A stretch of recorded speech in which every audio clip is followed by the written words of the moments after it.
संसारमा सबैभन्दा बेसी माया नि हामीलाई नै हाम्रो आमाबाउले गर्छ।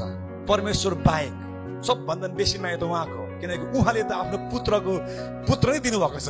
तर परमेश्वर पछाडि पनि यो संसारमा हामीलाई माया गर्ने व्यक्तिहरू छन् जो चाहिँ हाम्रो शारीरिक आमा बाउ हो। तब थाहा छ, यदि आमा बाउले सक्ने हो भने नि छोरा छोरीको शरीरमा आएको रोग पनि बोकिदिन्थ्यो होला। आमालाई थाहा छ है, यदि आमा बाउले सक्छ भने नि छोरा छोरीको नि पीडा पेन दुःख कष्ट सबै आफै बोक्थ्यो होला। यदि आमा बाउले सक्ने थियो भने नि यो संसारमा कोही पनि बच्चाहरू नि बिग्रिँदैन थियो होला। तर याद गर्नु होला, आमा बाउ पनि मान्छे हो अनि आमा बाउको पनि सबै कुरामा कन्ट्रोल छैन। तर एउटा परमेश्वर हुनुहुन्छ जसले नै सबै कुरामाथि नि कन्ट्रोल गर्न सक्नुहुन्छ। अनि बाइबलमा एउटा वचन मैले पाएँ, साउल छोरो थाहा छ के भनेको छ, यदि आमा बुवाले परमेश्वरलाई बिर्सियो भने नि परमेश्वरले उनीहरूको सन्तानलाई बिर्सिदिनुहुन्छ अरे।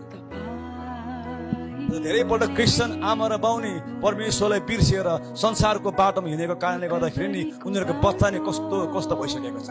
धेरै क्रिस्चियन बाबुआमाको बच्चाहरू नि कस्तो भएर अर्कै भइसकेको छ। किनकि आमा बाउले नि ओन्ली फेसबुकमा मात्रै रिलिजनमा नि क्रुस राखेको छ, हृदयमा क्रुस राखेको छैन।